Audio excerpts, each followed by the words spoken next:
Lei 5172, de 25 de outubro de 1966, dispõe sobre o Sistema Tributário Nacional e institui normas gerais de direito tributário aplicáveis à União, Estados e municípios. Pessoal, peço que vocês deixem um like ao longo do vídeo se vocês estiverem gostando e me dê o feedback abaixo do vídeo. Caso vocês também se interessem pelo canal, eu convido vocês a se inscreverem e acionarem o sininho para que toda vez que eu for subir um vídeo aqui no YouTube, o YouTube venha notificar vocês de pronto. Os artigos que não foram recepcionados pela Constituição, eu irei sinalizar para vocês. Simbora. O Presidente da República faz saber que o Congresso Nacional decreta e eu sanciono a seguinte lei. Disposição preliminar. Artigo 1º. Esta lei regula, com fundamento na Emenda Constitucional 18 de 1º de dezembro de 1965, o Sistema Tributário Nacional e estabelece, com fundamento no artigo 5º, inciso 15, a linha B da Constituição Federal, as normas gerais de direito tributário aplicáveis à União, aos Estados, ao Distrito Federal e aos municípios, sem prejuízo da respectiva legislação complementar, supletiva ou regulamentar. Livro 1º, Sistema Tributário Nacional. Título 1. Disposições gerais. Artigo 2º. O Sistema Tributário Nacional é regido pelo disposto na Emenda Constitucional 18 de 1º de dezembro de 1965, em leis complementares, em resoluções do Senado Federal e nos limites das respectivas competências, em leis federais, nas constituições e em leis estaduais e em leis municipais. Artigo 3º.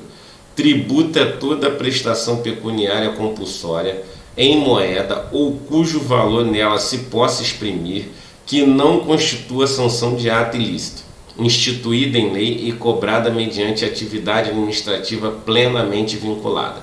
Artigo 4º. A natureza jurídica específica do tributo é determinada pelo fato gerador da respectiva obrigação, sendo irrelevante para qualificá-la. Inciso 1. A denominação e demais características formais adotada pela lei. Inciso 2. A destinação legal do produto e da sua arrecadação. Artigo 5º. Os tributos são impostos, taxas e contribuições de melhoria. Título 2. Competência tributária. Capítulo 1.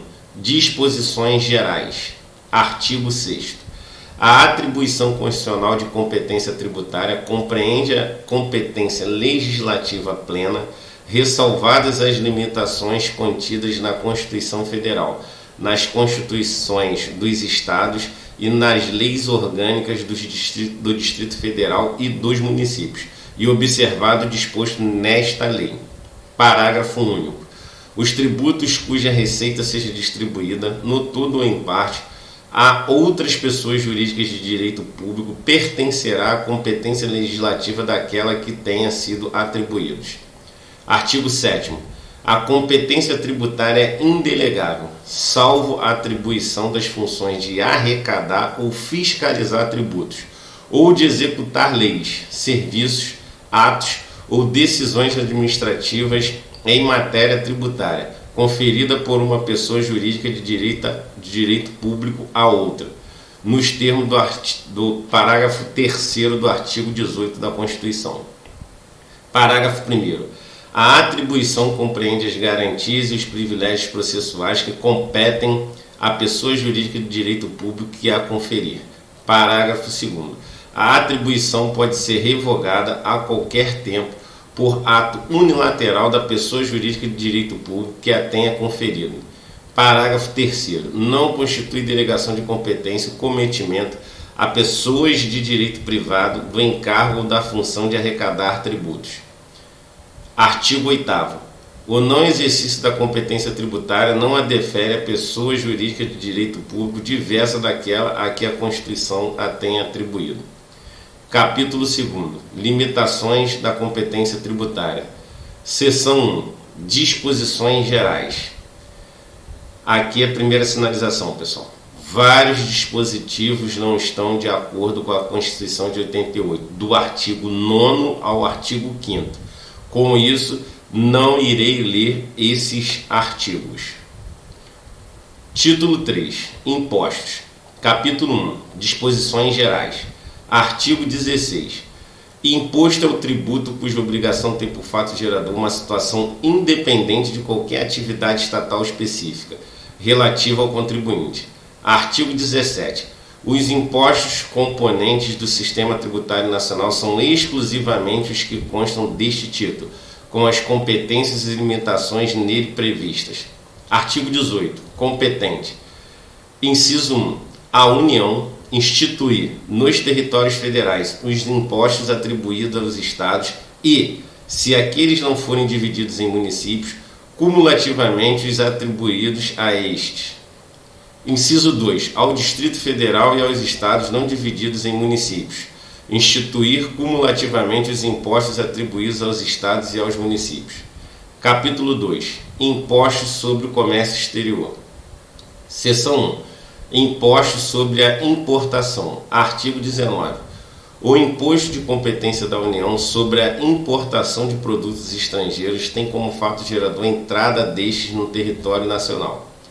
Artigo 20. A base de cálculo do imposto é, inciso 1, quando a alíquota seja específica, a unidade de medida adotada pela lei tributária. Inciso 2. Quando a alíquota seja ad valorem, o preço normal que o produto ou seu similar alcançaria ao tempo da importação em uma venda em condições de livre concorrência, para entrega no porto ou lugar de entrada do produto no país. Inciso 3. Quando se trata de produto apreendido ou abandonado, levado a leilão, o preço da arrematação. Outra sinalização aqui, pessoal. Parcialmente não recepcionado pelo artigo 153, parágrafo 1º da Constituição. O Poder Executivo pode alterar as alíquotas, mas não as bases de cálculo de tais impostos. Então, o artigo 21 foi parcialmente não recepcionado. Artigo 22. Contribuinte do imposto é, inciso 1, o importador ou quem a lei a ele equiparar. Inciso 2. O arrematante de produtos apreendidos ou abandonados. Seção 2. Imposto sobre a exportação. Artigo 23. O imposto de competência da União sobre a exportação para o estrangeiro de produtos nacionais ou nacionalizados tem como fato gerador a saída destes do território nacional. Artigo 24. A base de cálculo do imposto é, inciso 1, quando a alíquota seja específica, a unidade de medida adotada pela lei tributária. Inciso 2. Quando a alíquota seja ad valorem, o preço normal que o produto ou seu similar alcançaria ao tempo da exportação, em uma venda em condições de livre concorrência. Parágrafo único. Para os efeitos do inciso 2, considere-se a entrega como efetuada no porto ou lugar da saída do produto, deduzidos os tributos diretamente incidentes sobre a operação de exportação e, nas vendas efetuadas a prazo superior aos concorrentes no mercado internacional, o custo do financiamento. Outra sinalização, pessoal. Artigo 25, parcialmente não recepcionado pelo artigo 153, parágrafo 1º da Constituição, porque o Poder Executivo pode alterar as alíquotas, mas não as bases de cálculo de tais impostos. Artigo 26. O Poder Executivo pode, nas condições e limites estabelecidos em lei, alterar as alíquotas ou as bases de cálculo do imposto, a fim de ajustá-los aos objetivos da política cambial e do comércio exterior. Na mesma situação, né? Esse artigo foi parcialmente recepcionado pelo artigo 153, parágrafo 1º da Constituição, porque o Poder Executivo pode alterar as alíquotas, mas não as bases de cálculo de tais impostos. Artigo 27. Contribuinte do imposto é o exportador ou quem a lei a ele equiparar. Próxima sinalização, pessoal. O artigo 28 não foi recepcionado pela Constituição de 88, porque é vedada a vinculação da receita de impostos a órgãos, fundo ou despesas. Capítulo 3. Impostos sobre o patrimônio e a renda. Seção 1. Imposto sobre a propriedade territorial rural. Artigo 29. O imposto de competência da União sobre a propriedade territorial rural tem como fato gerador a propriedade, domínio útil ou a posse de imóveis por natureza, como definido na Lei Civil. Localização fora da zona urbana do município. Artigo 30. A base do cálculo do imposto é o valor fundiário. Artigo 31. Contribuinte do imposto é o proprietário do imóvel, o titular de seu domínio útil ou o seu possuidor a qualquer título. Seção 2. Imposto sobre a propriedade predial e territorial urbana. Artigo 32. O imposto de competência dos municípios sobre a propriedade predial e territorial urbana tem como fato gerador a propriedade, domínio útil ou a posse de bem imóvel por natureza ou por ascensão física, como definido na Lei Civil, localizado na zona urbana do município. Parágrafo 1º.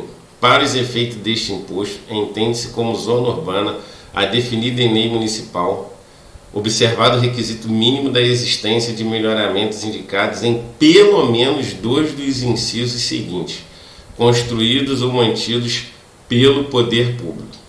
Inciso 1. Meio-fio ou calçamento, com canalização de águas pluviais. Inciso 2. Abastecimento de água. Inciso 3. Sistema de esgotos sanitários. Inciso 4. Rede de iluminação pública, com ou sem posteamento para distribuição domiciliar. Inciso 5. Escola primária ou posto de saúde a uma distância máxima de 3 km do imóvel considerado. Parágrafo 2º. A lei municipal pode considerar urbanas as áreas urbanizáveis ou de expansão urbana constantes de loteamentos aprovados pelos órgãos competentes, destinados à habitação, à indústria ou ao comércio, mesmo que localizados fora das zonas definidas nos termos do parágrafo anterior. Artigo 33. A base do cálculo do imposto é o valor venal do imóvel. Parágrafo único. Na determinação da base de cálculo, não se considera o valor dos bens móveis mantidos, em caráter permanente ou temporário, no imóvel, para efeitos de sua utilização, exploração, aformoseamento ou comodidade. Artigo 34. Contribuinte do imposto é o proprietário do imóvel, o titular do seu domínio útil ou o seu possuidor a qualquer título. Mais uma sinalização aqui, pessoal.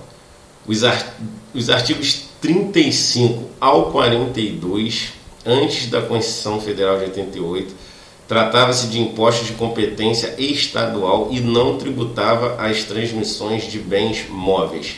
Atualmente, a competência foi ampliada e dividida entre os estados, ITCMD, e municípios, ITBI.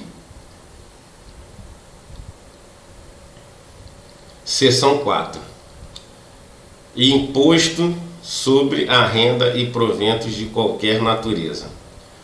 Artigo 43. O imposto de competência da União sobre a renda e proventos de qualquer natureza tem como fato gerador a aquisição da disponibilidade econômica ou jurídica.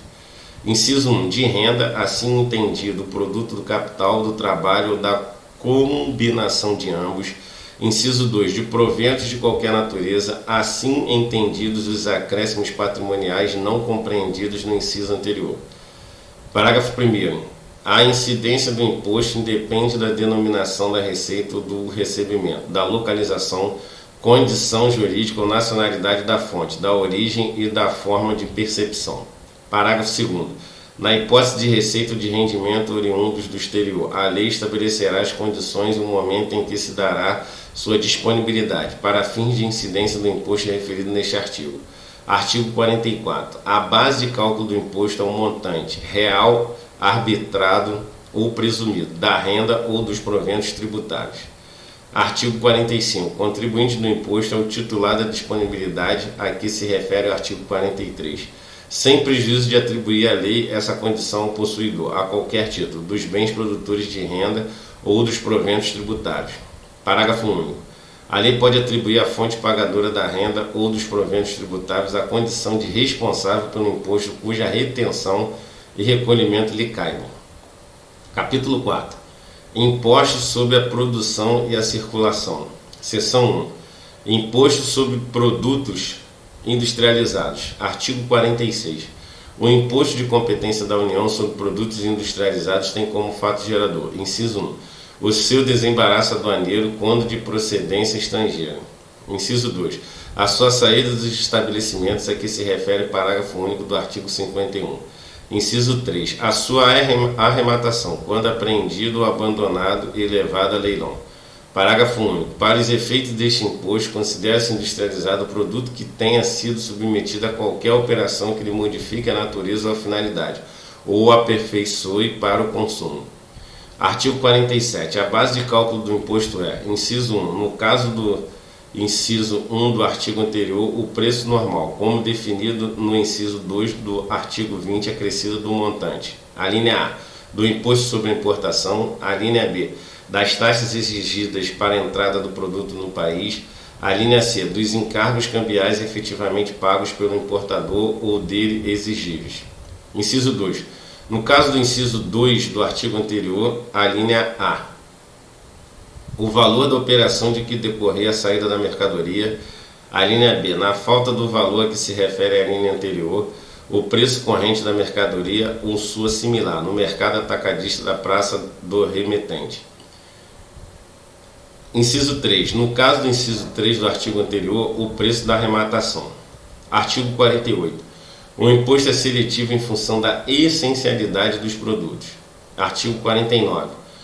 O imposto é não cumulativo, dispondo a lei de forma que o montante devido resulte da diferença maior, em determinado período, entre o imposto referente aos produtos saídos do estabelecimento e o pago relativamente aos produtos nele entrados. Parágrafo único. O saldo verificado em determinado período em favor do contribuinte transfere-se para o períodos seguintes.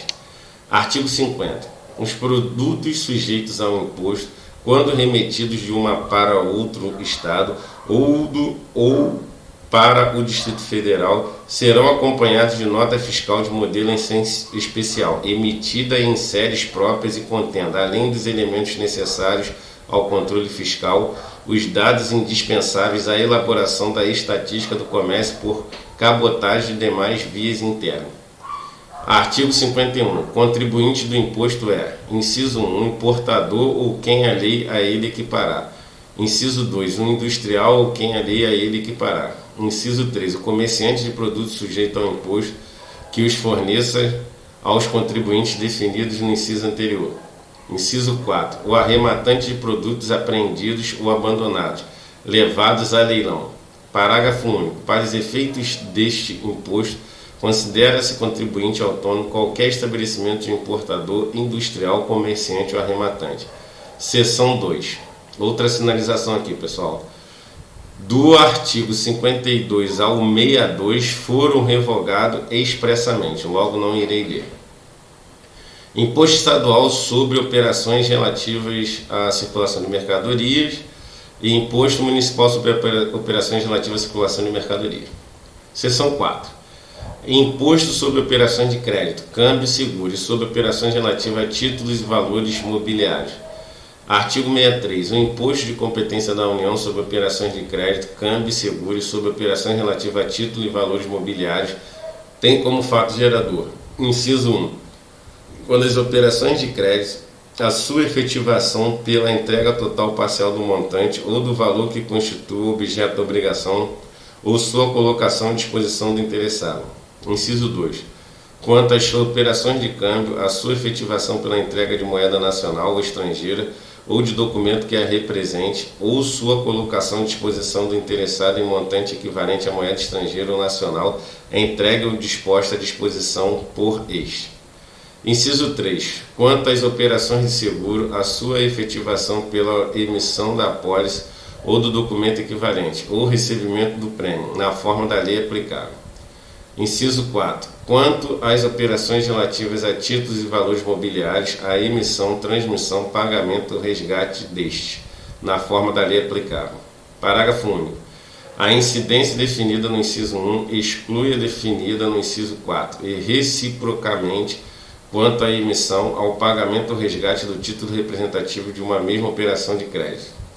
Artigo 64. A base de cálculo do imposto é: inciso 1. Quanto às operações de crédito, o montante da obrigação, compreendendo o principal e os juros. Inciso 2. Quanto às operações de câmbio, o respectivo montante em moeda nacional recebido, entregue e posto à disposição. Inciso 3. Quanto às operações de seguro, o montante do prêmio. Inciso 4. Quanto às operações relativas a títulos e valores mobiliários. A linha A. Na emissão, o valor nominal mais o ágio, se houver. A linha B. Na transmissão, o preço ou valor nominal ou o valor da cotação em bolsa, como determinar a lei. A linha C. No pagamento ou resgate, o preço. Artigo 65. O Poder Executivo pode, nas condições e nos limites estabelecidos em lei, alterar as alíquotas ou as bases de cálculo do imposto, a fim de ajustá-lo aos objetivos da política monetária. Artigo 66. Contribuinte do imposto é qualquer das partes na operação tributada, como dispuser a lei. Outra sinalização, pessoal. Não recepcionado pela Constituição de 88, porque é vedada a vinculação da receita de impostos a órgãos, fundos ou despesas. Esse é artigo 67. Seção 5. Também outra sinalização. Não recepcionados pela Constituição de 88 do artigo 68 ao 70. Seção 6. Outra sinalização. Do artigo 71 ao 73 foram revogados expressamente. Capítulo 5. Impostos especiais. Seção 1. Outra sinalização. Dos artigos 74 ao 75 não recepcionados pela Constituição de 88. Seção 2. Impostos extraordinários. Artigo 76. Na iminência ou no caso de guerra externa, a União pode instituir temporariamente impostos extraordinários compreendidos ou não entre os referidos nesta lei, suprimidos gradativamente no prazo máximo de 5 anos, contados da celebração da paz. Título 4. Taxas. Artigo 77. As taxas cobradas pela União, pelos Estados, pelo Distrito Federal, pelos municípios, no âmbito de suas respectivas atribuições, têm como fato gerador exercício regular do poder de polícia ou a utilização efetiva ou potencial de serviço público específico e divisível, prestado ao contribuinte ou posto à sua disposição. Parágrafo único. A taxa não pode ter base de cálculo ou fato gerador idênticos aos que correspondam a imposto, nem ser calculado em fundo do capital das empresas. Artigo 78. Considera-se poder de polícia atividade da administração pública que, limitando ou disciplinando direito, interesse ou liberdade, regula a prática de ato ou abstenção de fato em razão de interesse público concernente à segurança, à higiene, à ordem, aos costumes, à disciplina da produção e do mercado, ao exercício de atividades econômicas dependentes de concessão ou autorização do poder público, à tranquilidade pública ou ao respeito à propriedade e aos direitos individuais ou coletivos. Parágrafo único. Considera-se regular o exercício do poder de polícia quando desempenhado pelos órgãos competentes nos limites da lei aplicável, com observância do processo legal e tratando-se de atividade que a lei tenha como discricionária, sem abuso ou desvio de poder. Artigo 79. Os serviços públicos a que se refere o artigo 77 consideram-se: inciso 1. Utilizados pelo contribuinte, a linha A, efetivamente, quando por ele usufruídos a qualquer título. A linha B, potencialmente, quando sendo de utilização compulsória, sejam postos à sua disposição mediante atividade administrativa em efetivo funcionamento.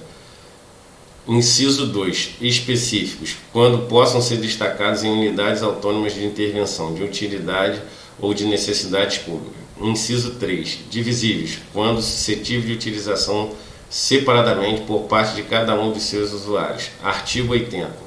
Para efeito de instituição e cobrança de taxas, consideram-se compreendidas no âmbito das atribuições da União, dos Estados, do Distrito Federal, dos municípios, aquelas que, segundo a Constituição Federal, as constituições dos Estados, as leis orgânicas do Distrito Federal e dos municípios e a legislação com elas compatível competem a cada uma dessas pessoas de direito público. Título 5. Contribuição de melhoria.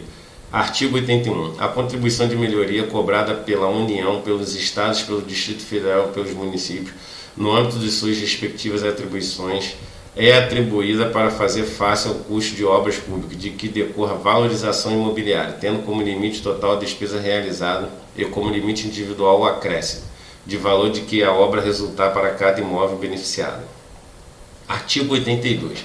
A lei relativa à contribuição de melhoria observará os seguintes requisitos mínimos. Inciso 1. Publicação prévia dos seguintes elementos. A linha A, memorial descritivo do projeto. A linha B, orçamento do custo da obra. A linha C, determinação da parcela do custo da obra a ser financiada pela contribuição. A linha D, delimitação da zona beneficiada. A linha E, determinação do fator de absorção do benefício da valorização para toda a zona ou para cada uma das áreas diferenciadas nela contidas. Inciso 2. Fixação de prazo não inferior a 30 dias para impugnação pelos interessados de qualquer dos elementos referidos no inciso anterior. Inciso 3. Regulamentação do processo administrativo de instrução e julgamento da impugnação a que se refere o inciso anterior, sem prejuízo da sua apreciação judicial. Parágrafo 1º. A contribuição relativa a cada imóvel será determinada pelo rateio da parcela do custo da obra a que se refere a linha C do inciso 1 pelos imóveis situados na zona beneficiada em função dos respectivos fatores individuais de valorização. Parágrafo 2º. Por ocasião do respectivo lançamento, cada contribuinte deverá ser notificado do montante da contribuição, da forma e dos prazos de seu pagamento e dos elementos que integram o respectivo cálculo. Título 6. Disposições de receitas tributárias. Capítulo 1. Outra sinalização, pessoal. Dos artigos 83 ao 95 versam sobre a distribuição de receitas tributárias. Alguns dispositivos foram revogados e outros não recepcionados pela Constituição de 88. Com isso, não irei ler esses artigos. Seção: comprovação da aplicação das cotas estaduais e municipais. Artigo 94. Revogado. Capítulo: Imposto sobre operações relativas a combustíveis, lubrificantes, energia elétrica e minerais do país. Artigo 95. Revogado. Livro 2º. Normas gerais de direito tributário. Título 1. Legislação tributária. Capítulo 1. Disposições gerais. Seção 1. Disposição preliminar. Artigo 96. A expressão legislação tributária compreende as leis, os tratados e as convenções internacionais, os decretos e as normas complementares que versem no todo ou em parte sobre tributos e relações jurídicas a eles pertinentes. Seção 2. Leis, tratados e convenções internacionais e decretos. Artigo 97. Somente a lei pode estabelecer, inciso 1, a instituição de tributos ou a sua extinção.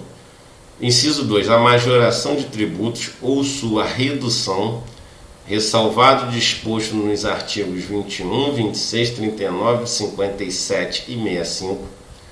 Inciso 3, a definição do fato gerador da obrigação tributária principal, ressalvado o disposto no inciso 1 do parágrafo 3º do artigo 52 e do seu sujeito passivo. Inciso 4. A fixação de alíquota do tributo e da sua base de cálculo, ressalvado o disposto nos artigos 21, 26, 39, 57 e 65. Inciso 5. A combinação de penalidades para as ações ou omissões contrárias a seu dispositivo ou para outras infrações nela definidas. Inciso 6. As hipóteses de exclusão, suspensão e extinção de crédito tributário ou de dispensa ou redução de penalidades. Parágrafo 1º. Equipara-se a majoração do tributo à modificação da sua base de cálculo, que importe em torná-lo mais oneroso. Parágrafo 2º. Não constitui majoração de tributo, para os fins do disposto no inciso 2 deste artigo, a atualização do valor monetário da respectiva base de cálculo. Artigo 98. Os tratados e as convenções internacionais revogam ou modificam a legislação tributária interna e serão observados pela que leis sobrevenha. Artigo 99. O conteúdo e o alcance dos decretos restringem-se aos das leis em função das quais sejam expedidos. determinados com observância das regras de interpretação estabelecidas nesta lei. Seção 3. Normas complementares. Artigo 100. São normas complementares das leis, dos tratados e das convenções internacionais e dos decretos. Inciso 1. Os atos normativos expedidos pelas autoridades administrativas. Inciso 2. As decisões dos órgãos singulares ou coletivos de jurisdição administrativa a que a lei atribui eficácia normativa. Inciso 3. As práticas reiteradamente observadas pelas autoridades administrativas. Inciso 4. Os convênios que entre si celebram a União, os Estados, o Distrito Federal e os municípios. Parágrafo único. A observância das normas referidas neste artigo exclui a imposição de penalidades, a cobrança de juros de mora e a atualização do valor monetário da base de cálculo do tributo. Capítulo 2. Vigência da legislação tributária. Artigo 101. A vigência no espaço e no tempo da legislação tributária rege pelas disposições legais aplicáveis às normas jurídicas em geral, ressalvado o previsto nesse capítulo. Artigo 102. A legislação tributária dos Estados, do Distrito Federal e dos municípios vigora no país, fora dos respectivos territórios, nos limites em que lhe conheçam extraterritorialidade os convênios de que participem, ou do que disponham estas ou outras leis de normas gerais expedidas pela União. Artigo 103. Salvo disposição em contrário, entra em vigor. Inciso 1. Os atos administrativos que se referem ao inciso 1 do artigo 100 na data da sua publicação. Inciso 2. As decisões a que se referem ao inciso 2 do artigo 100, quanto a seus efeitos normativos, 30 dias após a data da sua publicação. Inciso 3. Os convênios a que se refere ao inciso 4 do artigo 100 na data neles prevista. Artigo 104. Entram em vigor no primeiro dia do exercício seguinte aquele em que ocorra a sua publicação os dispositivos de lei referente a imposto sobre patrimônio ou a renda. Inciso 1. Que institui ou majoram tais impostos. Inciso 2. Que definem novas hipóteses de incidência. Inciso 3. Que extinguem ou reduzem isenções, salvo se a lei dispuser de maneira mais favorável ao contribuinte, observado o exposto no artigo 178. Capítulo 3. Aplicação da legislação tributária. Artigo 105. A legislação tributária aplica-se imediatamente aos fatos geradores futuros e aos pendentes, assim entendidos aqueles cuja ocorrência tenha tido início, mas não esteja completa nos termos do artigo 116. Artigo 106. A lei aplica-se a ato ou fato pretérito. Inciso 1. Em qualquer caso, quando seja expressamente interpretativo, excluída a aplicação de penalidade à infração dos dispositivos interpretados.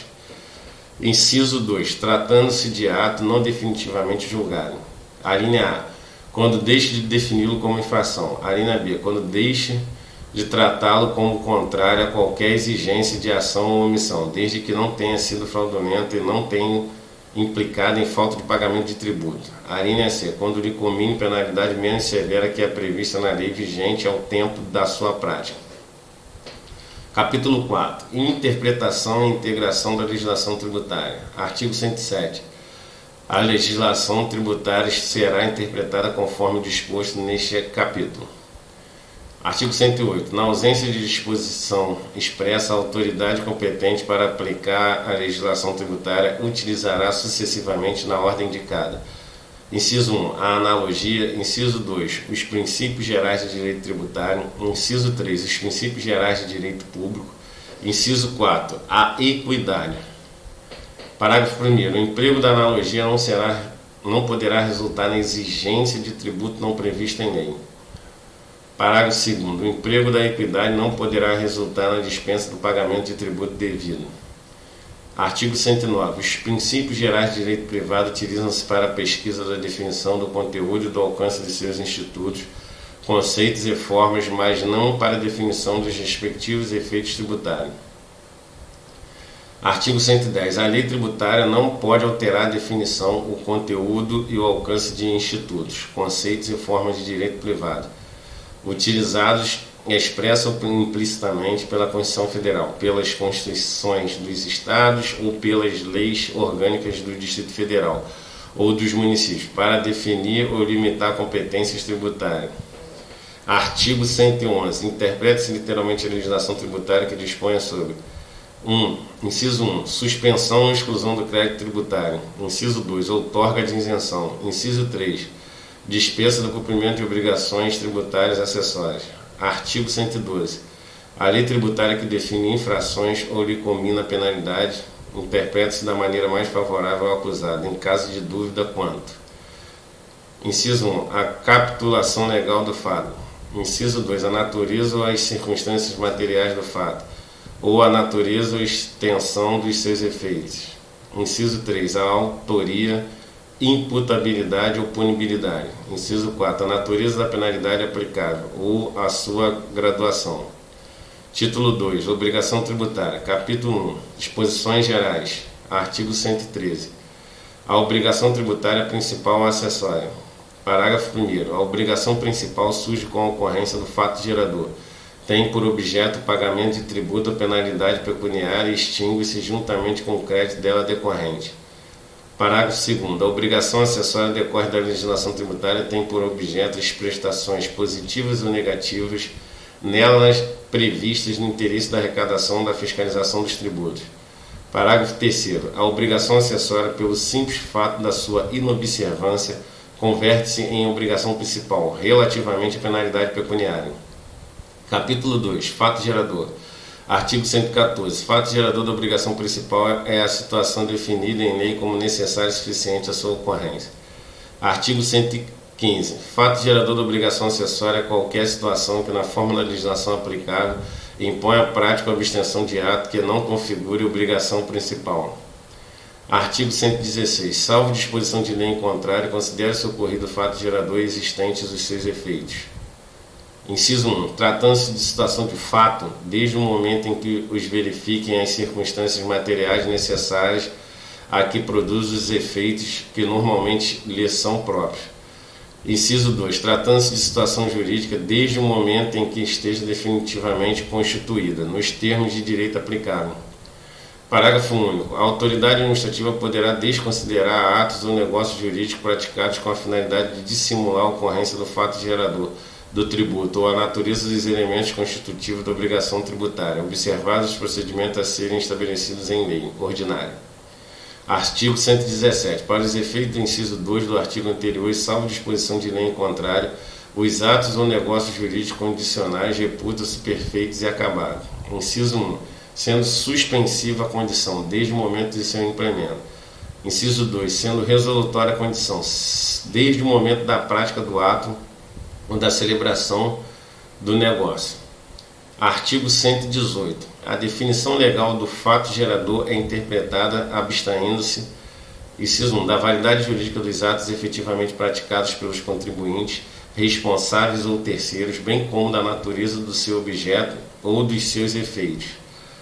Inciso 2. Dos efeitos dos fatos efetivamente ocorridos. Capítulo 3. Sujeito ativo. Artigo 119. Sujeito ativo da obrigação é a pessoa jurídica de direito público titular da competência para exigir o seu cumprimento. Artigo 120. Salvo disposição de lei em contrário, a pessoa jurídica de direito público que se constitui pelo desmembramento territorial de outra, subroga-se nos direitos desta, cuja legislação tributária aplicará até que entre em vigor a sua própria. Capítulo 4. Sujeito passivo. Seção 1. Disposições gerais. Artigo 121. Sujeito passivo da obrigação principal é a pessoa obrigada ao pagamento de tributo ou penalidade pecuniária. Parágrafo único. O sujeito passivo da obrigação principal diz: inciso 1. Contribuinte, quando tenha relação pessoal e direta com a situação que constitua o respectivo fato gerador. Inciso 2. Responsável, quando se revestir a condição de contribuinte, sua obrigação decorra de disposição expressa de lei. Artigo 122. Sujeito passivo da obrigação acessória é a pessoa obrigada às prestações que constituam seu objeto. Artigo 123. Salvo disposições de lei em contrário, as convenções particulares relativas à responsabilidade pelo pagamento de tributos não podem ser opostas à Fazenda Pública, para modificar a definição legal do sujeito passivo das obrigações tributárias correspondentes. Seção 2. Solidariedade. Artigo 124. São solidariamente obrigados. Inciso 1. As pessoas que têm interesse comum na situação que constitua o fato gerador da obrigação principal. Inciso 2. As pessoas expressamente designadas por lei. Parágrafo único. A solidariedade referida neste artigo não comporta benefício de ordem. Artigo 125. Salvo disposição de lei em contrário, são os seguintes os efeitos da solidariedade. Inciso 1. O pagamento efetuado por um dos obrigados aproveita aos demais. Inciso 2. A isenção ou remissão de créditos exonera todos os obrigados, salvo se outorgada pessoalmente a um deles, subsistindo, nesse caso, a solidariedade quanto aos demais pelo saldo. Inciso 3. A interrupção da prescrição em favor contra um dos obrigados favorece ou prejudica os demais. Seção 3. Capacidade tributária. Artigo 126. A capacidade tributária passiva independe. Inciso 1. Da capacidade civil das pessoas naturais. Inciso 2. De achar-se a pessoa natural sujeita a medidas que importem privação ou limitação do exercício de atividades civis, comerciais e profissionais ou da administração direta de seus bens ou negócios. Inciso 3. De estar a pessoa jurídica regularmente constituída, bastando que configure uma unidade econômico-profissional. Seção 4. Domicílio tributário. Artigo 127. Na falta de eleição pelo contribuinte ou responsável de domicílio tributário, na forma da legislação aplicável, considera-se como tal. Inciso 1. Quanto às pessoas naturais, a sua residência habitual, ou sendo esta incerta ou desconhecida, o centro habitual de sua atividade. Inciso 2. Quanto às pessoas jurídicas de direito privado ou às firmas individuais, o lugar da sua sede ou em relação aos atos ou fatos que derem origem à obrigação ou de cada estabelecimento. Inciso 3. Quanto às pessoas jurídicas de direito público, qualquer de suas repartições no território da entidade tributante. Parágrafo 1º. Quando não couber a aplicação das regras fixadas em qualquer dos incisos deste artigo, considerar-se-á como domicílio tributário do contribuinte ou responsável o lugar da situação dos bens ou da ocorrência dos atos ou fatos que deram origem à obrigação. Parágrafo 2º. A autoridade administrativa pode recusar o domicílio eleito, quando impossibilite ou dificulte a arrecadação ou a fiscalização do tributo, aplicando-se então a regra do parágrafo anterior. Capítulo 5. Responsabilidade tributária. Seção 1. Disposição geral. Artigo 128. Sem prejuízo do disposto nesse capítulo, a lei pode atribuir de modo expresso a responsabilidade pelo crédito tributário à terceira pessoa, vinculada ao fato gerador da respectiva obrigação, excluindo a responsabilidade do contribuinte ou atribuindo-a a este em caráter supletivo do cumprimento total ou parcial da referida obrigação. Seção 2. Responsabilidade dos sucessores. Artigo 129. O disposto nesta seção aplica-se por igual aos créditos tributários definitivamente constituídos ou em curso de constituição à data dos atos nela referidos e aos constituídos posteriormente aos mesmos atos, desde que relativos à obrigação tributária surgida até referida data. Artigo 130. Os créditos tributários relativos a impostos cujo fato gerador seja propriedade, domínio útil ou a posse de bens imóveis e, bem assim, os relativos às taxas pela prestação de serviços referentes a tais bens ou a contribuições de melhoria subrogam-se na pessoa dos respectivos adquirentes, salvo quando conste do título a prova de sua quitação. Parágrafo único. No caso de arrematação em asta pública, a subrogação ocorre sobre o respectivo preço. Artigo 131. São pessoalmente responsáveis. Inciso 1. O adquirente ou remitente pelos tributos relativos aos bens adquiridos ou remidos. Inciso 2. O sucessor a qualquer título e o cônjuge meia, pelos tributos devidos pelo decujus até a data da partilha ou adjudicação, limitada esta responsabilidade ao montante do quinhão, do legado ou da meação. Inciso 3. O espólio pelos tributos devidos pelo decujus até a data da abertura da sucessão. Artigo 132. A pessoa jurídica de direito privado que resultar de fusão, transformação ou incorporação de outra ou em outra é responsável pelos tributos devidos até a data do ato pelas pessoas jurídicas de direito privado fusionadas, transformadas ou incorporadas. Parágrafo único. O disposto neste artigo aplica-se aos casos de extinção de pessoas jurídicas de direito privado, quando a exploração da respectiva atividade seja continuada por qualquer sócio remanescente ou seu espólio, sob a mesma ou outra razão social ou sob firma individual.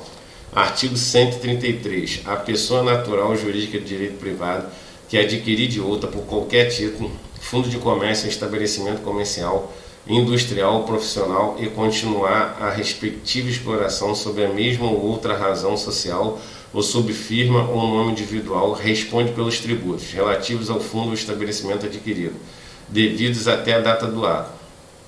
Inciso 1. Integralmente, se o alienante cessar a exploração do comércio, indústria ou atividade.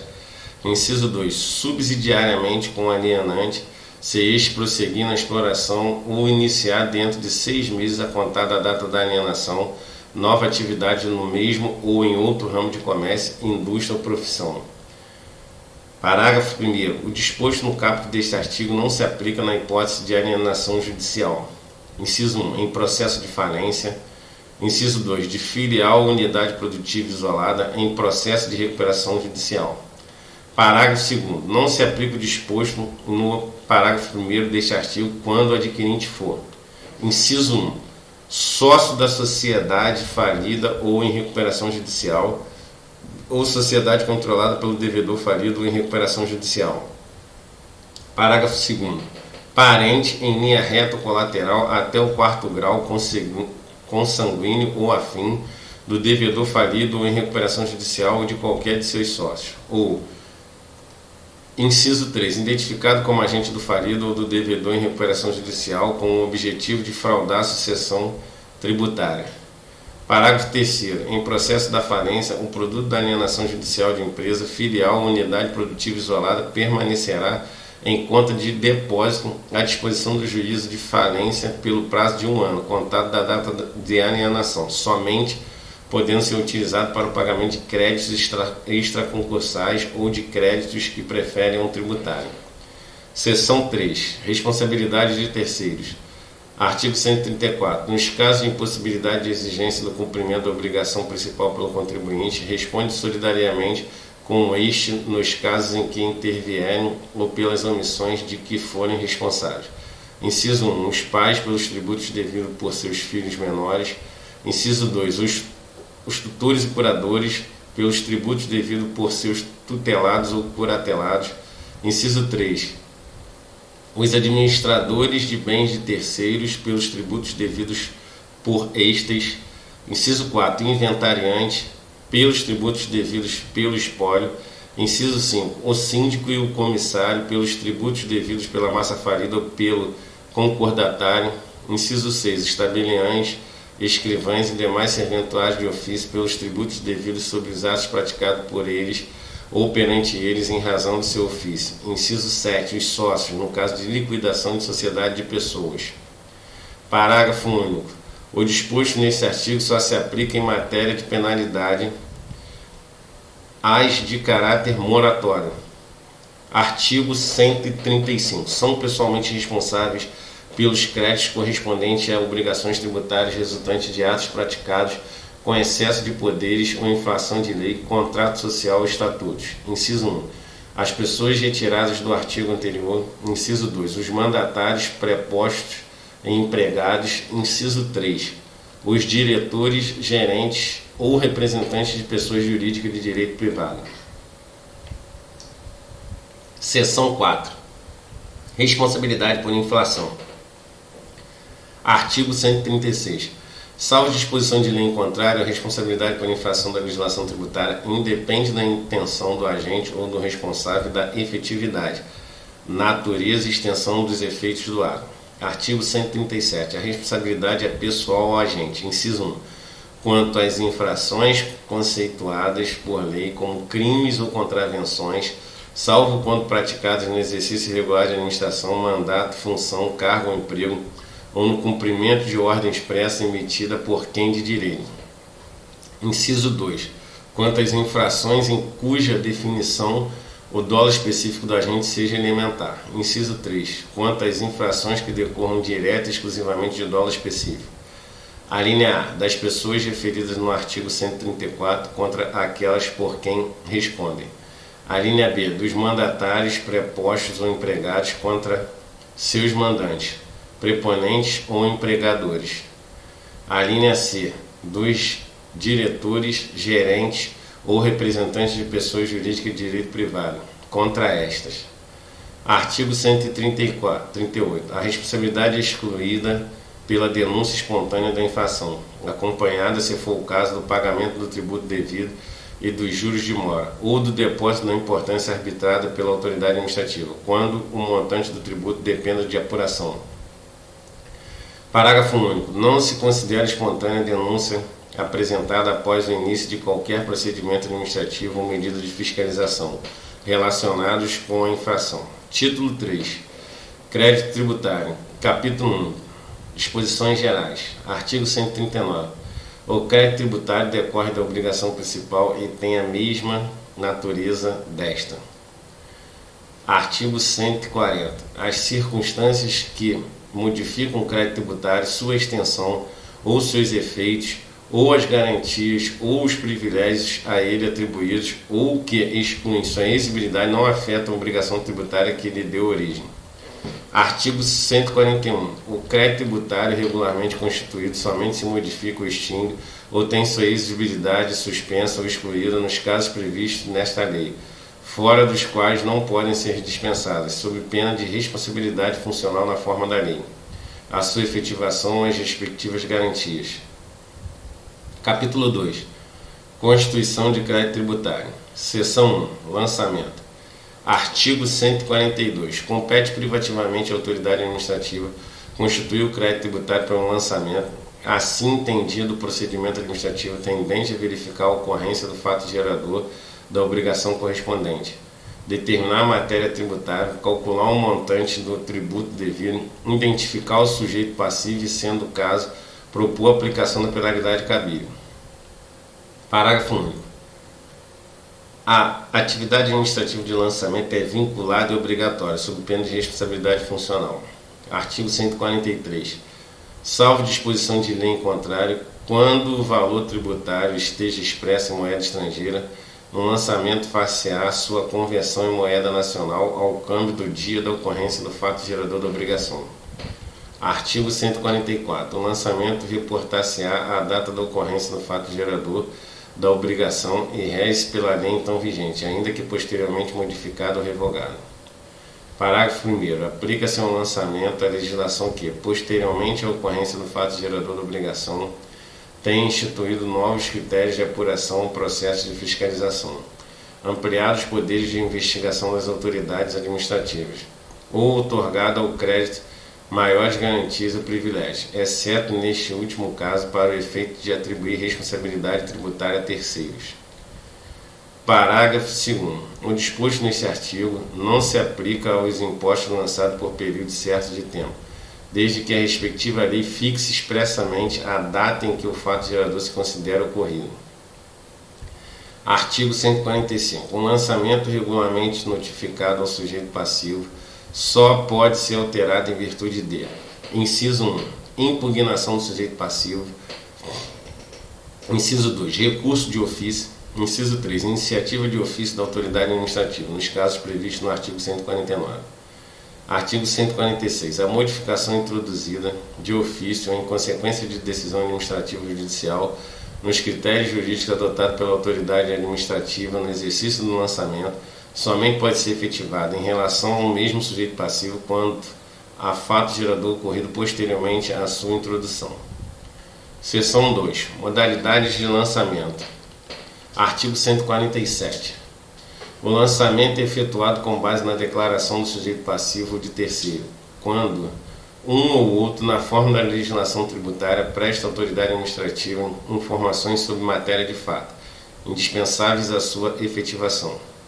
Parágrafo 1º. A retificação da declaração por iniciativa do próprio declarante, quando visa reduzir ou a excluir tributo, só é admissível mediante comprovação do erro em que se funde e antes de notificado no lançamento.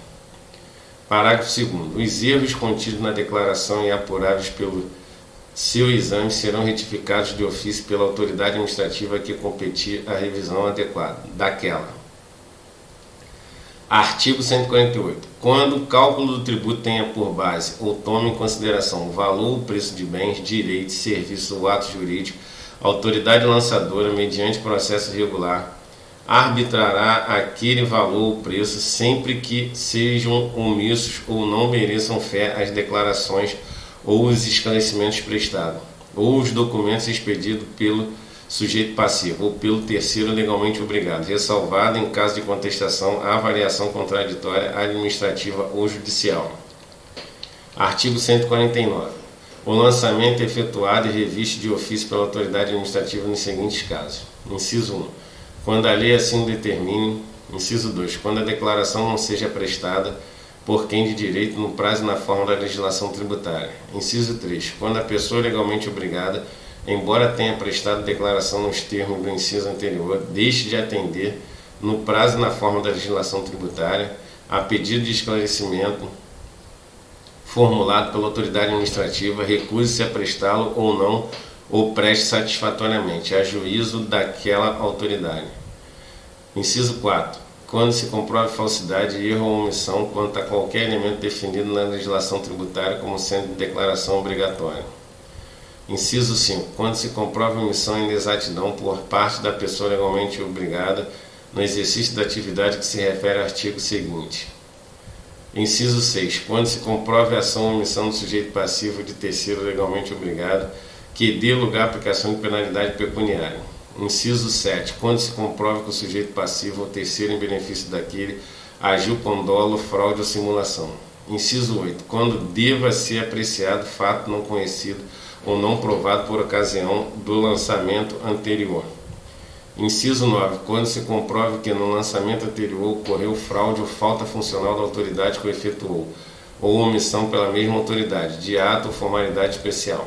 Parágrafo único. A revisão do lançamento só pode ser iniciada enquanto não extinto o direito da fazenda pública. Artigo 150. O lançamento por homologação, que ocorre quanto aos tributos cuja legislação atribua ao sujeito passivo o dever de antecipar o pagamento sem prévio exame de autoridade administrativa, opera-se pelo ato em que é referida a autoridade, tomando conhecimento da atividade assim exercida pelo obrigado, expressamente a homologa. Parágrafo 1º. O pagamento antecipado pelo obrigado nos termos deste artigo extingue o crédito, sob condição resolutória da ulterior homologação ao lançamento.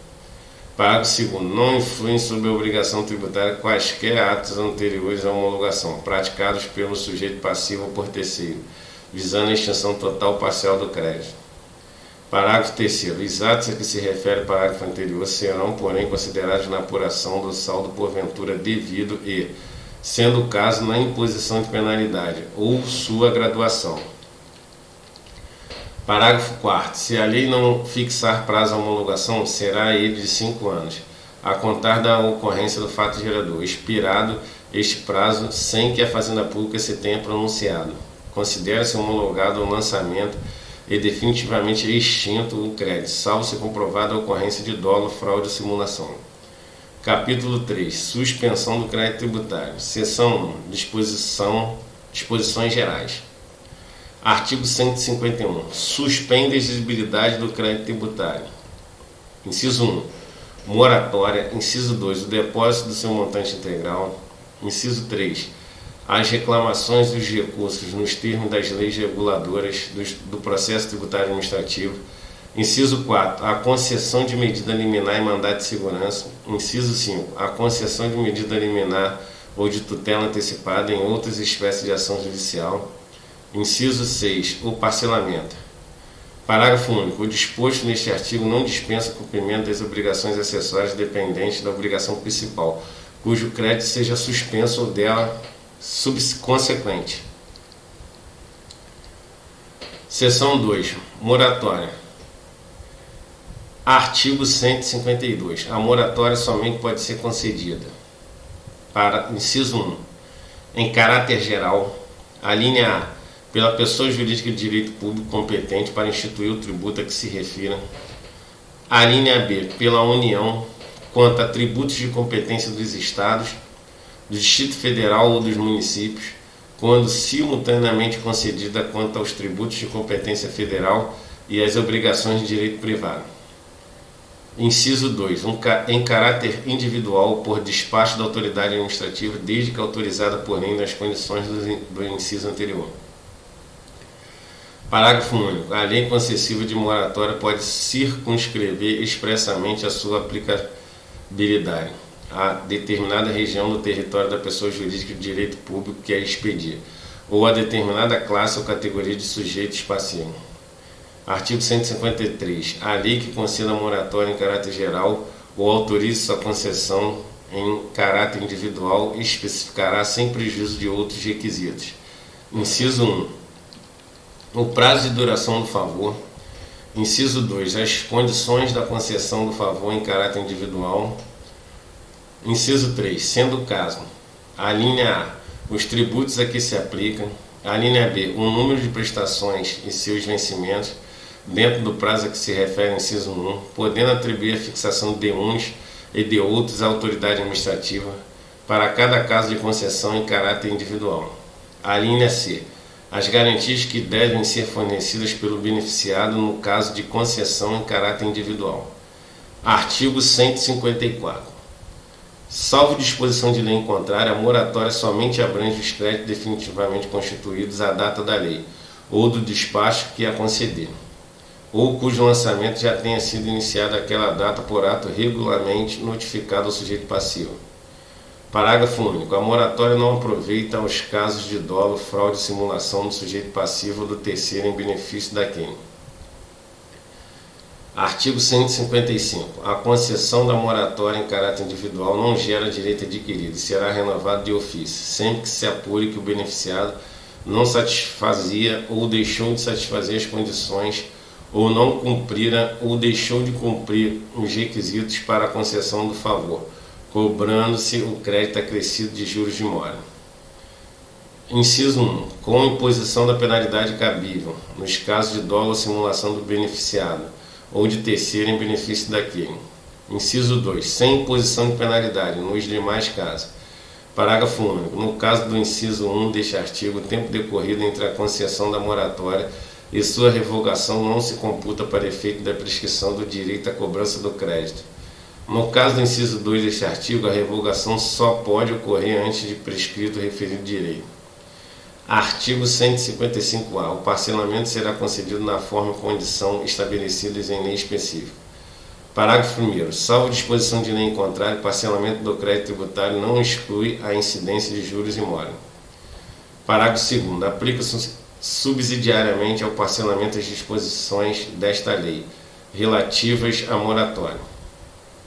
Parágrafo 3º. Lei específica disporá sobre as condições de parcelamento dos créditos tributários do devedor em recuperação judicial.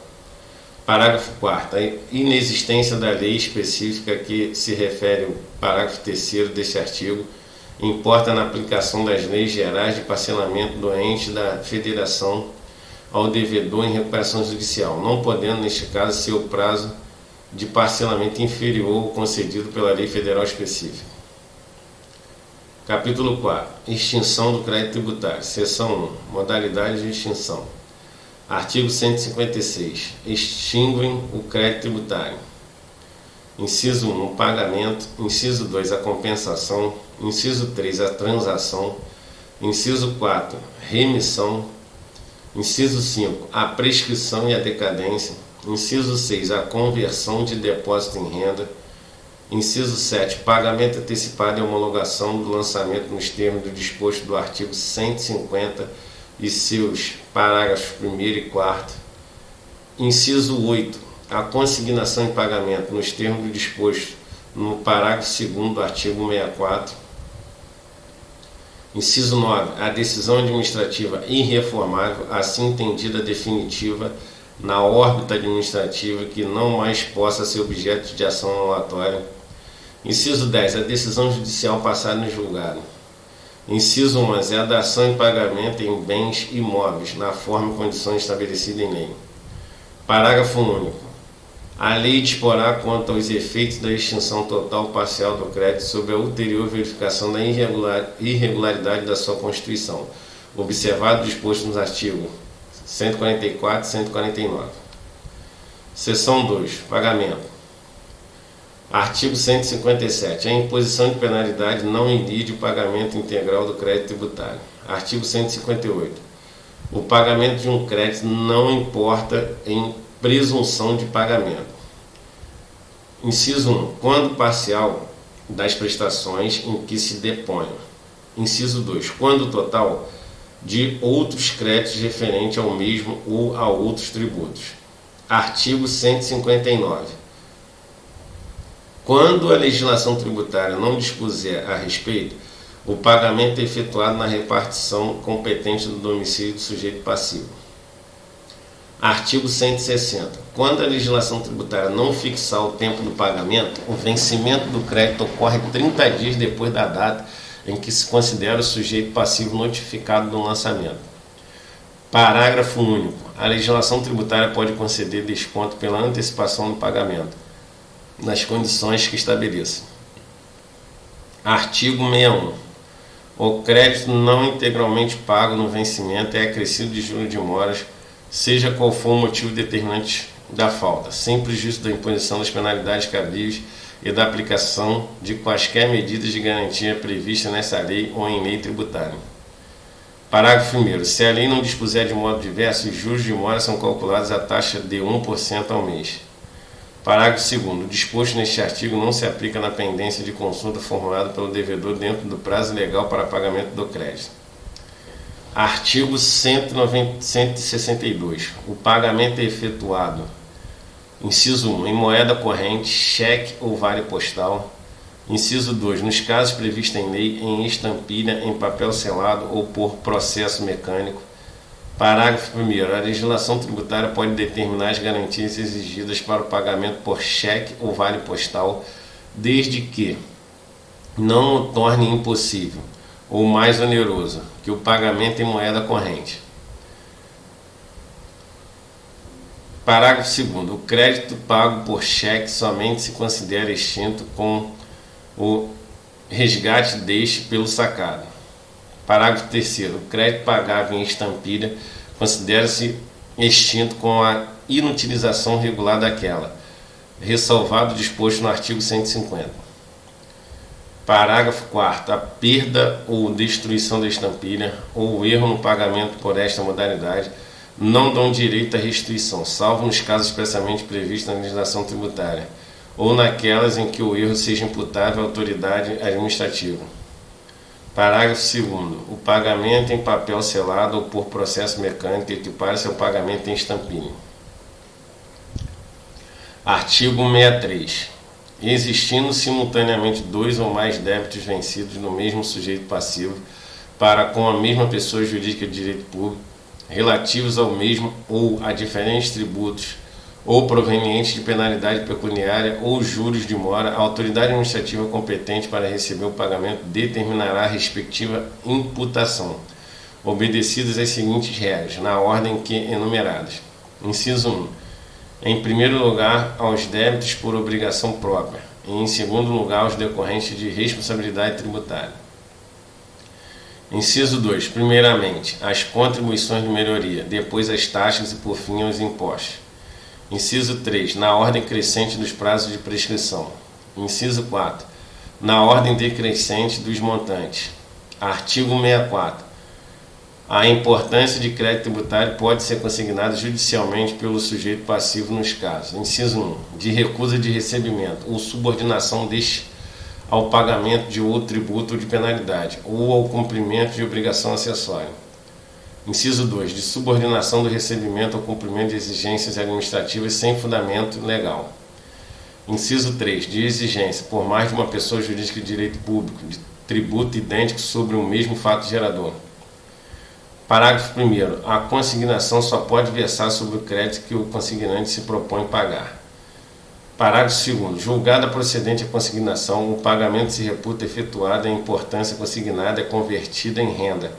Julgada improcedente a consignação no todo ou em parte, cobra-se o crédito acrescido de juros de mora, sem prejuízo das penalidades cabíveis. Seção 3. Pagamento indevido. Artigo 165. O sujeito passivo tem direito, independente de prévio protesto, a restituição total ou parcial do tributo, seja qual for a modalidade do seu pagamento, ressalvado o disposto no parágrafo 4º do artigo 162, nos seguintes casos. Inciso 1. Cobrança ou pagamento espontâneo de tributo indevido ou maior que o devido em face da legislação tributária aplicável, ou da natureza ou circunstâncias materiais do fato gerador efetivamente ocorrido. Inciso 2. Erro na edificação do sujeito passivo, na determinação da alíquota aplicável, no cálculo do montante do débito ou na elaboração ou conferência de qualquer documento relativo ao pagamento. Inciso 3. Reforma, anulação, revogação, rescisão de decisão condenatória. Artigo 166. A restituição de tributos que comportem, por sua natureza, transferência do respectivo encargo financeiro somente será feita a quem prove haver assumido o referido encargo, ou, no caso de tê-los transferido a terceiro, estar por este expressamente autorizado a recebê-la. Artigo 67. A restituição total parcial do tributo dá lugar à restituição, na mesma proporção, dos juros de mora e das penalidades pecuniárias, salvo as referentes às infrações de caráter formal não prejudicadas pela causa da restituição. Parágrafo único. A restituição vence juros não capitalizáveis, a partir do trânsito em julgado da decisão definitiva que é determinar. Artigo 68. O direito de pleitear a restituição extingue-se com o decurso do prazo de 5 anos, contados. Inciso 1. Nas hipóteses dos incisos 1 e 2 do artigo 65 da data da extinção do crédito tributário. Inciso 2. Na hipótese do inciso 3 do artigo 65 da data em que se torna definitiva a decisão administrativa ou passar em julgado a decisão judicial que tenha reformado, anulado, revogado ou rescindido a decisão condenatória. Artigo 69. Prescreve em 2 anos a ação anulatória da decisão administrativa que denegar a restituição. Parágrafo único. O prazo de prescrição é interrompido pelo início da ação judicial, recomeçando o seu curso por metade, a partir da data da intimação validamente feita ao representante judicial da Fazenda Pública interessado. Seção 4. Demais modalidades de extinção. Artigo 170. A lei pode, nas condições e sob as garantias que estipular, ou cuja estipulação em cada caso atribuir à autoridade administrativa, autorizar a compensação de créditos tributários com crédito líquido e certo, vencidos ou vincendos, do sujeito passivo contra a Fazenda Pública. Parágrafo único.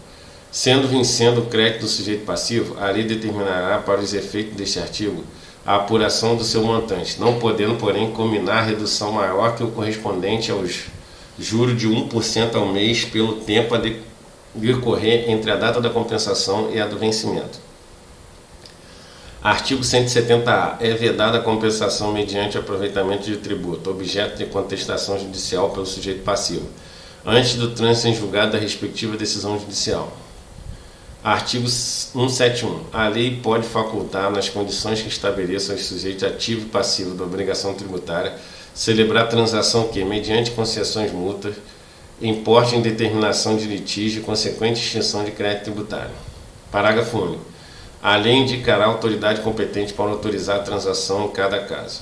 Artigo 172.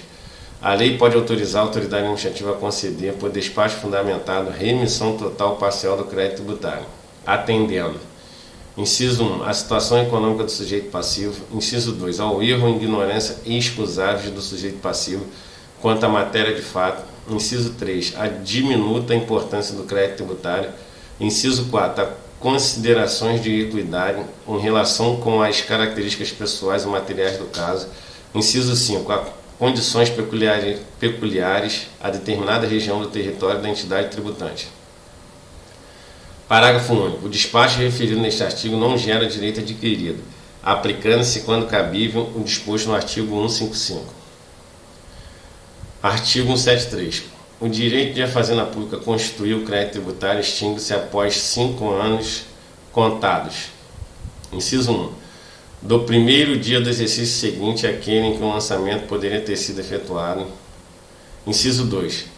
Da data em que se tornar definitiva a decisão que houver anulado por vício formal o lançamento anteriormente efetuado. Parágrafo único. O direito a que se refere este artigo extingue-se definitivamente com decurso do prazo nele previsto, contado da data em que tenha sido iniciada a constituição do crédito tributário pela notificação ao sujeito passivo de qualquer medida preparatória indispensável ao lançamento. Artigo 174. A ação para a cobrança do crédito tributário prescreve em 5 anos, contados da data da sua constituição definitiva. Parágrafo único. A prescrição se interrompe. Inciso 1. Pelo despacho do juiz que ordenar a citação e execução fiscal. Inciso 2.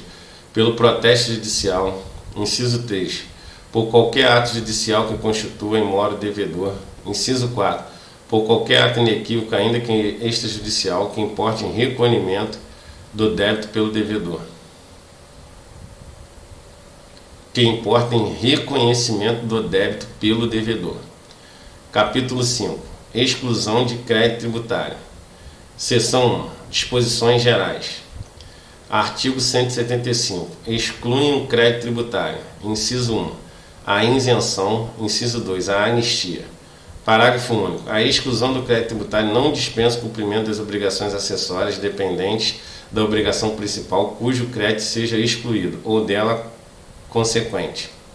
Seção 2. Isenção. Artigo 176. A isenção, ainda quando prevista em contrato, é sempre decorrente de lei que especifique as condições e requisitos exigidos para a sua concessão, os tributos a que se aplica e, sendo o caso, o prazo de sua duração. Parágrafo único. A isenção pode ser restrita a determinada região do território da entidade tributante, em função de condições a ela peculiares. Artigo 177. Salvo disposição de lei em contrário, a isenção não é extensiva. Inciso 1. Às taxas e às contribuições de melhoria. Inciso 2. Aos tributos instituídos posteriormente à sua concessão. Artigo 178. A isenção, salvo se concedida por prazo certo e em função de determinadas condições, pode ser revogada ou modificada por lei, a qualquer tempo, observado o disposto no inciso 3 do artigo 104. Artigo 179. A isenção, quando não concedida em caráter geral, é efetivada, em cada caso, por despacho da autoridade administrativa, em requerimento com o qual o interessado faça prova do preenchimento das condições e do cumprimento dos requisitos previstos em lei, um contrato para sua concessão. Parágrafo 1º. Tratando-se de tributo lançado por período certo de tempo, o despacho referido neste artigo será renovado antes da expiração de cada período, cessando automaticamente seus efeitos a partir do primeiro dia do período para o qual o interessado deixar de promover a continuidade do reconhecimento da isenção. Parágrafo 2º. O despacho referido neste artigo não gera direito adquirido, aplicando-se, quando cabível, o disposto no artigo 155. Seção 3. Anistia. Artigo 180. A anistia abrange exclusivamente as infrações cometidas anteriormente à vigência da lei que a concede, não se aplicando, inciso 1, aos atos qualificados em lei como crimes ou contravenções e aos que, mesmo sem essa qualificação, sejam praticados com dolo, fraude ou simulação pelo sujeito passivo ou por terceiro em benefício daquele. Inciso 2. Salvo disposição em contrário, as infrações resultantes de conluio entre duas ou mais pessoas naturais ou jurídicas. Artigo 181. A anistia pode ser concedida. Inciso 1. Em caráter geral. Inciso 2. Limitadamente. A linha A. As infrações da legislação relativa a determinado tributo. A linha B. As infrações punidas com penalidades pecuniárias até determinado montante, conjugadas ou não com penalidades de outra natureza. A linha C. A determinada região do território da entidade tributante em função de condições a ela peculiares. A linha D. Sob condição do pagamento de tributo no prazo fixado pela lei que a conceder, ou cuja fixação seja atribuída pela mesma lei à autoridade administrativa. Artigo 182. A anistia, quando não concedida em caráter geral, é efetivada em cada caso por despacho da autoridade administrativa em requerimento com o qual o interessado faça a prova do preenchimento das condições e do cumprimento dos requisitos previstos em lei para sua concessão. Parágrafo único. O despacho referido neste artigo não gera direito adquirido, aplicando-se, quando cabível, o disposto no artigo 155. Capítulo 6. Garantias e privilégios do crédito tributário. Seção 1. Disposições gerais. Artigo 183. A enumeração das garantias atribuídas nesse capítulo ao crédito tributário não exclui outras que sejam expressamente previstas em lei, em função da natureza ou das características do tributo a que se refiram. Parágrafo único. A natureza das garantias atribuídas ao crédito tributário não altera a natureza deste, nem a da obrigação tributária que corresponda. Artigo 184. Sem prejuízo dos privilégios especiais sobre determinados bens que sejam previstos em lei, responde pelo pagamento do crédito tributário a totalidade dos bens e das rendas de qualquer origem ou natureza do sujeito passivo, seu espólio ou sua massa falida, inclusive os gravados por ônus real ou cláusula de inalienabilidade ou impenhorabilidade, seja qual for a data da constituição do ônus ou da cláusula, excetuados unicamente os bens e rendas que a lei declare absolutamente impenhoráveis. Artigo 185. Presume-se fraudulenta a alienação ou oneração de bens ou rendas ou seu começo por sujeito passivo em débito para com a fazenda pública, por crédito tributário regularmente inscrito como dívida ativa. Parágrafo único. O disposto neste artigo não se aplica na hipótese de terem sido reservados pelo devedor bens ou renda suficiente ao total pagamento da dívida inscrita. Artigo 185-A. Na hipótese de o devedor tributário devidamente citado não pagar nem apresentar bens à penhora no prazo legal e não forem encontrados bem penhorados, o juiz determinará a indisponibilidade de seus bens e direitos, comunicando a decisão, preferencialmente por meio eletrônico, aos órgãos e entidades que promovem registro de transferência de bens, especialmente ao Registro Público de Imóveis e às autoridades supervisores do mercado bancário e do mercado de capitais, a fim de que, no âmbito de suas atribuições, façam cumprir a ordem judicial. Parágrafo 1º. A indisponibilidade que trata o caput deste artigo limitar-se-á ao valor total exigível, devendo o juiz determinar o imediato levantamento da indisponibilidade dos bens ou valores que excederem esse limite. Parágrafo 2º. Os órgãos e entidades aos quais se fizer a comunicação de que trata o caput deste artigo enviarão imediatamente ao juiz a relação discriminada dos bens e direitos cuja indisponibilidade houverem promovido. Seção 2. Preferências. Artigo 186. O crédito tributário prefere qualquer outro, seja qual fosse sua natureza ou o tempo de sua constituição, ressalvados os créditos decorrentes da legislação do trabalho ou do acidente de trabalho. Parágrafo único. Na falência. Inciso 1. O crédito tributário não prefere os créditos extraconcursais ou as importâncias passivas de restituição, nos termos da lei falimentar, nem aos créditos com garantia real, no limite do valor do bem gravado. Inciso 2. A lei poderá estabelecer limites e condições para a preferência dos créditos decorrentes da legislação do trabalho.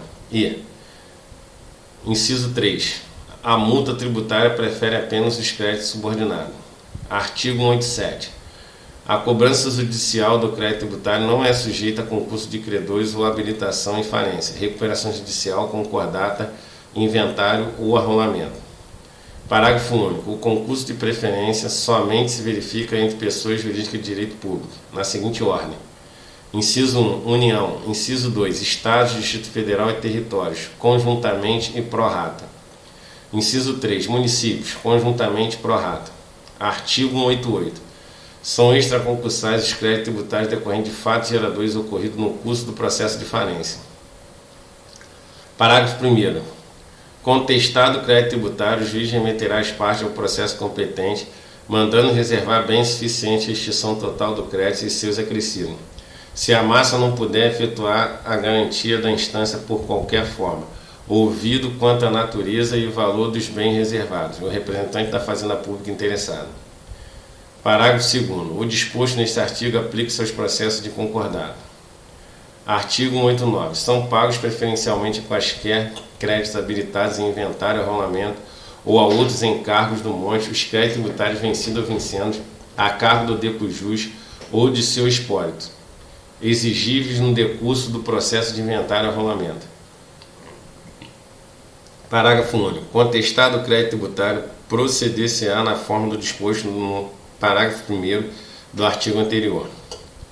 Artigo 190. São pagos preferencialmente a quaisquer outros os créditos tributários vencidos ou vincentes a cargo de pessoas jurídicas de direito privado em liquidação judicial voluntária exigidos no decurso da liquidação. Artigo 91. A extinção das obrigações do falido requer prova de quitação de todos os tributos.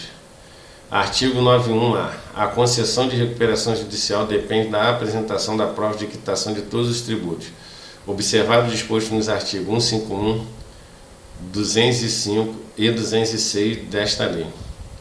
Artigo 92. Nenhuma sentença de julgamento de partilha ou de adjudicação será proferida sem prova da quitação de todos os tributos relativos aos bens do espólio ou às suas rendas. Artigo 93. Salvo quando expressamente autorizado por lei, nenhum departamento da administração pública da União, dos Estados, Federal, dos municípios ou suas autarquias celebrará contrato ou aceitará proposta em concorrência pública sem que o contratante ou o proponente faça prova da quitação de todos os tributos devidos à fazenda pública interessada, relativos à atividade em cujo exercício contrata ou concorre. Título 4. Administração tributária. Capítulo 1. Fiscalização. Artigo 94. A legislação tributária, observado o disposto nesta lei, regulará em caráter geral ou especificamente em função da natureza do tributo de que se tratar, a competência e os poderes das autoridades administrativas em matéria de fiscalização da sua aplicação. Parágrafo único. A legislação que se refere a este artigo aplica-se às pessoas naturais ou jurídicas, contribuintes ou não, inclusive as que gozam de imunidade tributária ou de isenção de caráter pessoal. Artigo 95. Para os efeitos da legislação tributária, não tem aplicação quaisquer disposições legais excludentes ou limitantes do direito de examinar mercadorias, livros, arquivos, documentos, papéis e efeitos comerciais ou fiscais, dos comerciantes, industriais ou produtores, ou da obrigação deste de exibi-lo. Parágrafo único.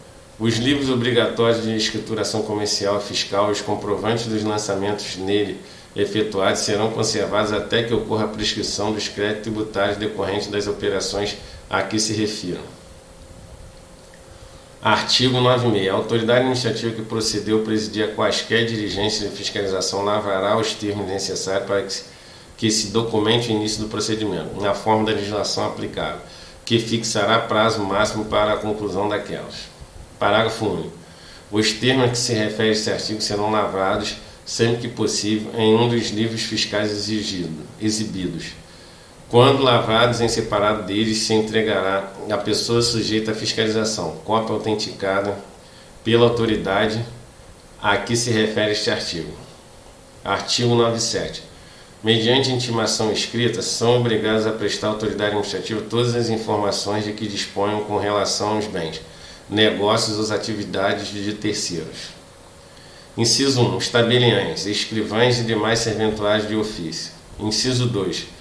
Os bancos, casas bancárias, caixas econômicas e demais instituições financeiras. Inciso 3. As empresas de administração de bens. Inciso 4. Os corretores, leiloeiros e despachantes oficiais. Inciso 5. Os inventariantes. Inciso 6. Os síndicos, comissários e liquidatários.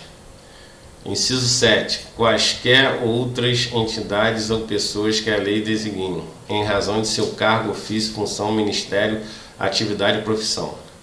Parágrafo único. A obrigação prevista neste artigo não abrange a prestação de informações quanto a fatos sobre os quais o informante esteja legalmente obrigado a observar segredo em razão de cargo, ofício, função, ministério, atividade ou profissão. Artigo 98. Sem prejuízo do disposto na legislação criminal, é vedada a divulgação por parte da Fazenda Pública ou de seus servidores de informação obtida em razão do ofício sobre a situação econômico-financeira do sujeito passivo ou de terceiro e sobre a natureza e o estado de seus negócios ou atividade. Parágrafo 1º. Excetuam-se do disposto neste artigo, além dos casos previstos no artigo 199, os seguintes. Inciso 1. Requisição de autoridade judiciária no interesse da Justiça. Inciso 2. Solicitações de autoridade administrativa no interesse da administração pública, desde que seja comprovada a instauração irregular de processo administrativo, no órgão ou na entidade respectiva, com o objetivo de investigar o sujeito passivo a que se refere a informação, por prática de infração administrativa. Parágrafo 2º. O intercâmbio de informação sigilosa no âmbito da administração pública será realizado mediante processo regularmente instaurado, e a entrega será feita pessoalmente à autoridade solicitante, mediante recibo, que formaliza a transferência e assegure a preservação do sigilo. Parágrafo 3º. Não é vedada a divulgação de informações relativas a: inciso 1, representações fiscais para fins penais. Inciso 2, inscrições na dívida ativa da Fazenda Pública. Inciso 3, parcelamento ou moratória. Artigo 99. A Fazenda Pública da União e as dos Estados, do Distrito Federal e dos municípios prestar-se-ão mutuamente assistência para a fiscalização dos tributos respectivos e permuta de informações, na forma estabelecida em caráter geral ou específico, por lei ou convênio. Parágrafo único. A Fazenda Pública da União, na forma estabelecida em tratados, acordos ou convênios, poderá permutar informações com estados estrangeiros no interesse da arrecadação e da fiscalização de tributos. Artigo 200. As autoridades administrativas federais poderão requisitar o auxílio da Força Pública Federal, estadual ou municipal e reciprocamente quando vítimas de embaraço ou desacato no exercício de suas funções, ou quando necessário a efetivação de medidas previstas na legislação tributária, ainda que não configure fato definido em lei como crime ou contravenção. Capítulo 2. Dívida ativa. Artigo 201. Constitui dívida ativa tributária proveniente de crédito dessa natureza, regularmente escrita na repartição administrativa competente, depois de esgotado o prazo fixado, para pagamento pela lei ou por decisão final proferida em processo regular. Parágrafo único. A fluência de juros de mora não exclui, para os efeitos deste artigo, a liquidez do crédito. Artigo 202. O termo de inscrição da dívida ativa, autenticado pela autoridade competente, indicará obrigatoriamente: inciso 1, o nome do devedor e, sendo o caso, o dos corresponsáveis, bem como, sempre que possível, o domicílio ou a residência de um e de outros.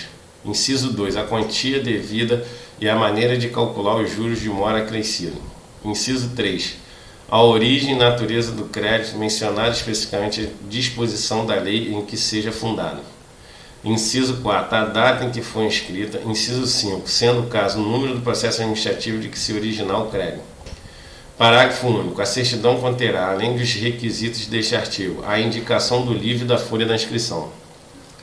Artigo 203. A omissão de quaisquer dos requisitos previstos no artigo anterior ou o erro a eles relativo são causas de nulidade da inscrição e do processo de cobrança dela decorrente, mas a nulidade poderá ser sanada até decisão de primeira instância, mediante substituição da certidão nula, devolvido ao sujeito passivo, acusado ou interessado o prazo para a defesa, que somente poderá versar sobre a parte modificada. Artigo 204. A dívida regularmente inscrita goza da presunção de certeza e liquidez e tem o efeito de prova pré-constituída. Parágrafo único. A presunção a que se refere este artigo é relativa e pode ser ilidida por prova inequívoca, a cargo do sujeito passivo ou do terceiro a que aproveite. Capítulo 3. Certidões negativas. Artigo 205. A lei poderá exigir que a prova da quitação de determinado tributo, quando exigível, seja feita por certidão negativa, expedida à vista de requerimento do interessado, que contenha todas as informações necessárias à identificação de sua pessoa, domicílio fiscal e ramo de negócio ou atividade e indique o período a que se refere o pedido. Parágrafo único. A certidão negativa será sempre expedida nos termos em que tenha sido requerida e será fornecida dentro de 10 dias da data da entrada do requerimento na repartição. Artigo 206. Tem os mesmos efeitos previstos no artigo anterior à certidão de que consta a existência de créditos não vencidos, em curso de cobrança executiva em que tenha sido efetivada a penhora ou cuja exigibilidade esteja suspensa. Artigo 207. Independentemente de disposição legal permissiva, será dispensada a prova de quitação de tributos ou o seu suprimento, quando se tratar de prática de ato indispensável para evitar a caducidade de direito, respondendo, porém, todos os participantes no ato pelo tributo porventura devido, juros de mora e penalidades cabíveis, exceto as relativas a infrações cuja responsabilidade seja pessoal infrator. Artigo 208. A certidão negativa expedida com dolo ou fraude que contenha erro contra a Fazenda Pública responsabiliza pessoalmente o funcionário que a expedir pelo crédito tributário e juros de mora acrescido. Parágrafo único. O disposto neste artigo não exclui a responsabilidade criminal e funcional que no caso couber. Disposições finais e transitórias. Artigo 209. A expressão Fazenda Pública, quando empregada nesta lei, sem qualificação, abrange a Fazenda Pública da União, dos Estados, do Distrito Federal e dos municípios. Artigo 210. Os prazos fixados nesta lei ou legislação tributária serão contínuos, excluindo-se na sua contagem o dia de início e incluindo-se o de vencimento. Parágrafo único. Os prazos só se iniciam ou vencem em dia de expediente normal na repartição em que corra o processo ou deva ser praticado o ato. Artigo 211. Incumbe ao Conselho Técnico de Economia e Finanças do Ministério da Fazenda prestar assistência técnica aos governos estaduais e municipais com o objetivo de assegurar a uniforme aplicação da presente lei. Artigo 212. Os poderes executivos federal, estaduais e municipais expedirão por decreto dentro de 90 dias da entrada em vigor desta lei a consolidação, em texto único, da legislação vigente relativa a cada um dos tributos, repetindo-se esta providência até o dia 31 de janeiro de cada ano. Artigo 213. Os estados pertencentes a uma mesma região geoeconômica celebrarão entre si convênios para o estabelecimento de alíquota uniforme para o imposto a que se refere o artigo 52. Parágrafo único. Os municípios de um mesmo estado procederão igualmente no que se refere à fixação da alíquota de que trata o artigo 60. Artigo 214. O Poder Executivo promoverá a realização de convênio com os estados para excluir ou limitar a incidência do imposto sobre operações relativas à circulação de mercadorias, no caso de exportação para o exterior. Artigo 215. A lei estadual pode autorizar o Poder Executivo a reajustar, no exercício de 1967, a alíquota de imposto a que se refere ao artigo 52, dentro de limites e segundo critérios por ela estabelecidos. Artigo 216. O Poder Executivo proporá as medidas legislativas adequadas a possibilitar, sem compreensão dos investimentos previstos na proposta orçamentária de 1967, o cumprimento disposto no artigo 21 da Emenda Constitucional 18 de 65.